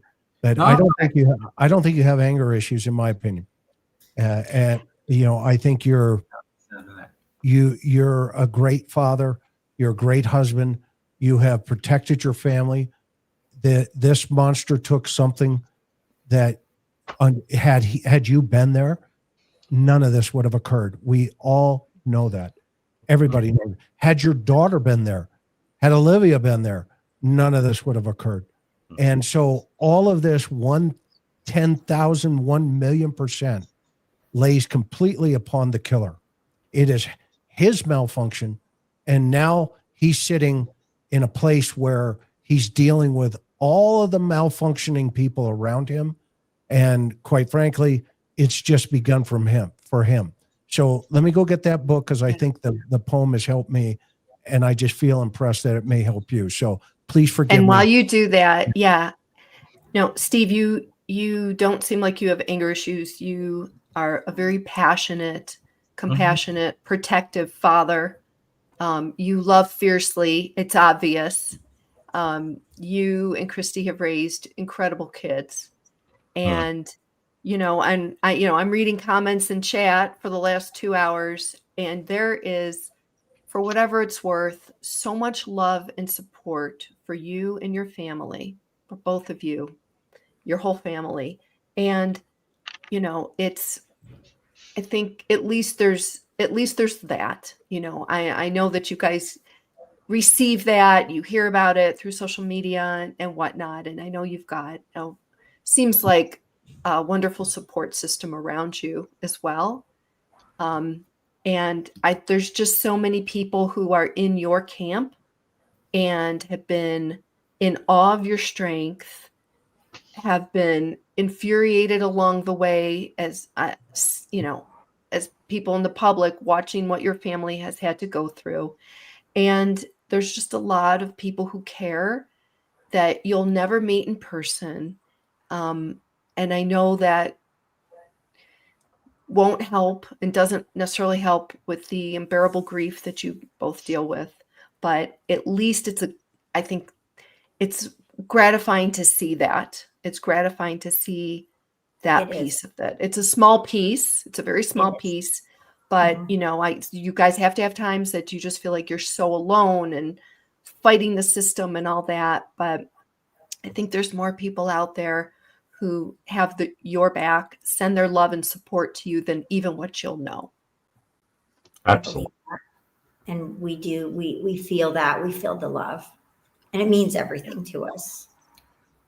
So I opened right up to it. It's crazy. I literally just opened the book and the poem is right there. Okay. So the universe is on schedule, the way I look at that one. Okay. So get this, listen to this. In a beautiful blue lagoon on a clear day, a fine sailing ship spreads its brilliant white canvas in a fresh morning breeze and sails out to the open sea. We watch her glide away magnificently through the deep blue and gradually see her grow smaller and smaller as she nears the horizon. Finally, when the sea and the sky meet, she slips silently from our sight, and someone near me says, "There she goes." Gone where? Gone from sight. That is all. She is still as large in mass and hull and sail, still just as able to hear and to load. And we can be sure that just as we say, "There she's gone," another says, "Here she comes." I have read that poem a million times. I've been And telling her we got to buy a sail ship. So you just told her. A sailboat. Sailboat, yeah. So we're going to have to get one now. okay, so right, I mean it's just the visual of that, of seeing that go over the horizon, and this is what unfortunately, We felt. yeah, exactly, and Yeah. and on the other side, there's another beach, and somebody's standing there saying, "Here she comes." Yeah, we want him just to be as big and as beautiful. He was a very big personality. Even the people that she was honored to would be like, she was a freaking big personality. And She had a big personality. She was beautiful. She was funny. She was everybody's friend. Yeah. She was contagious. And the beautiful thing about Maddie was an opposite of that. She was the quiet, super loyal, and wanted to just be around family and be around everything. So the two together, somebody in the room gravitated to one or the other so they could own the whole room. And they were best friends that were never going to question that Space That space. of each And other's. they had gone through since middle school all the way through to college. That's why, Maddie got Kaylee to leave her sorority and all her stuff to come hang out with her and be in her group. So even though she was quiet, she had that draw, that power, that influence on Kaylee, who was big and a little bit louder, but she still knew what she had found in that group of friends was really real. And she ended up going over there and being a part of that group. And just kind of goes to show about, two people that really bounce each other out, two good friendships. Yeah, that poem, that beautiful poem that Chris wrote, which is by Henry Van Dyke. Yeah. And Van Dyke. Oh yeah, Van Dyke was very famous in his day, a very good friend of Helen Keller's. And there's a quote that I love from a letter that Helen Keller wrote about a conversation she had with him about his view of life. I pulled it up because I couldn't remember it, but it goes like this. It says, so she's talking, you have to imagine Helen Keller with all of her troubles talking to Van Dyke, and she quotes him that he said, "I'm not an optimist. There's too much evil in the world and in me. Nor am I a pessimist. There's too much good in this world and in God. So I'm just a meliorist, believing that he wills to make the world better and trying to do my bit to help and wishing that it were more." Well, I love that attitude, because what he's really saying is that ultimately you can't pretend the world isn't filled with a lot of darkness, But you'd also be lying if you said that it doesn't have a thread of goodness that runs through it too. It's all of those things. It's like when you love a person, you got to see them warts and all, right? The world has its horrors and it has its beauties. And I guess what he's saying is that ultimately, in a constant battle to overcome the dark part, God is going to take all of the terrible stuff and try in some little way to use it to bring a little bit more of the good stuff. And it's evident whenever you guys talk that, that you're emblematic of that kind of cosmic process. You stand for it. And it's a beautiful thing. I mean, I always think that Chris and Karen do that. They channel the pain that they've been through into helping a lot of people. And I think that in doing this, in keeping her memory alive and fighting this, and it's like, blessed are those who hunger and thirst after righteousness, right? So I think it's a beautiful, beautiful thing. And ultimately, I can't help but think that one day something is going to come out of this of an enormous charitable nature that will wind up helping people and saving people in the future. And that'll be your daughter's hands kind of doing it through you. And I mean, Chris, Karen, you know what I mean, right? About how you make meaning out of it, and it somehow makes you feel that the good Lord, is kind of trying to make use. I love their family. They have that spirit about all of them, and this idea, I was raised by two Marines. Both of my parents were in the Marine Corps. Okay, so well, and you remind me, my mother used to say, Christopher, and whenever she called me by my first full name, I knew it was going down, man, and it wasn't going to be good. But she would say, Christopher, whenever the dragon blows fire, you take out your sword and you cut its head off. Do you understand that? Wow. Yeah, that was both of my parents around. Both of my parents are buried in Arlington, by the way, both my mother and father. And so I love that spirit about you, but at the same time, she was always the other side of her was, serve first, okay, and then lead later. Because if you're serving, you are leading, and it'll all fall into place. So I'm gonna, as tradition here for Karen and I, is you get the last word, but before Karen and I step out here, and Dr. B, and I want to thank you, hopefully on behalf of all the people in this chat, for your courage, for your willingness to share your story in such a way that it empowers other victims' families going forward. Yes. And that you will continue to take that power, that dominance and control away from him and maintain it yourself into however you plug that in to your life circumstances with your children.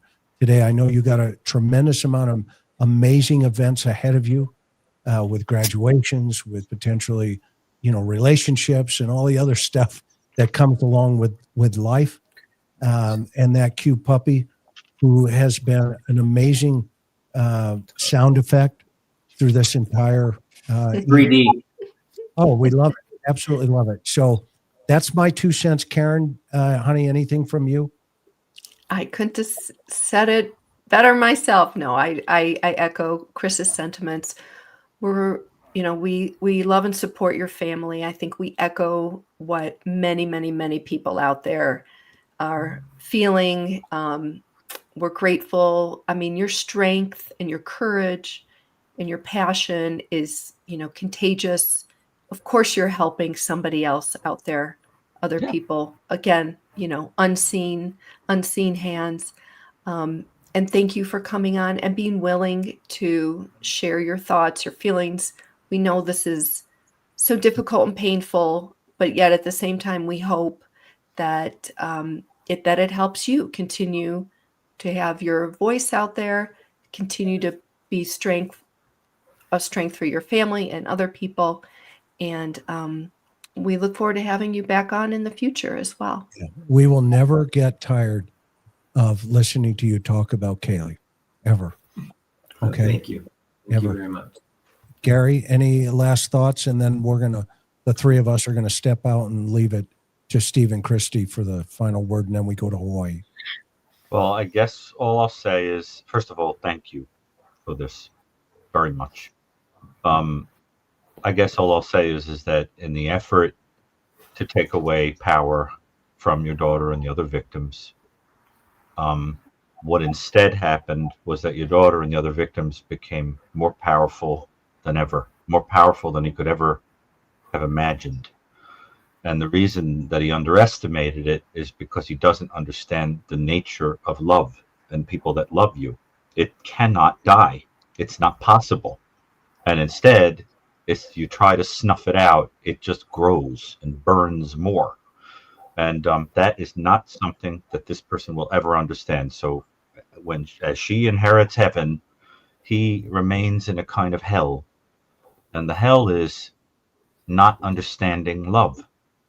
Nothing ever, even if he wasn't in that cell, he's in hell. And that's what you have to understand. Hell and heaven begin on this earth, well before it's cemented there.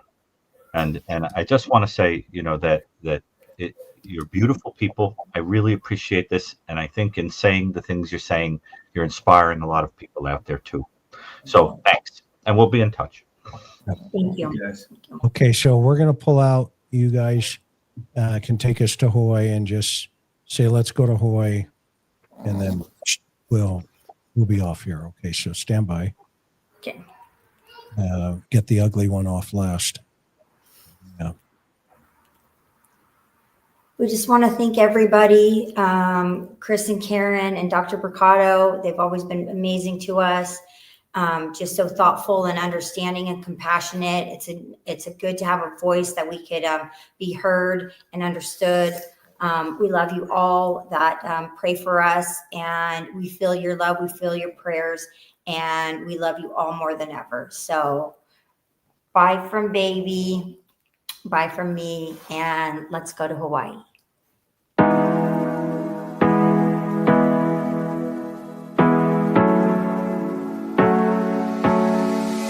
Hard working every day, I'm stressed out 24/7, babe. No timeouts, wish we could fly away. You and I go to our favorite place. Oh yeah, make special memories together. I'll be your company now and forever. I say we fly away. You and me go to our favorite place. Feeling the sun on my face in Hawaii. With you, Hawaii. With you, Hawaii. With you, Hawaii. I need a summer breeze, some fresh air to put my mind at ease. No cares. You wanna come with me? Me and you go to our favorite tree. Are you ready now? We jump on a plane now. We're taking away. Yeah, we're taking away. Don't hesitate now. We're taking away. Yeah, we're taking away. We'll never come down. We're going away. Yeah, we're going away. You and me. Feeling the sun on my face in a way.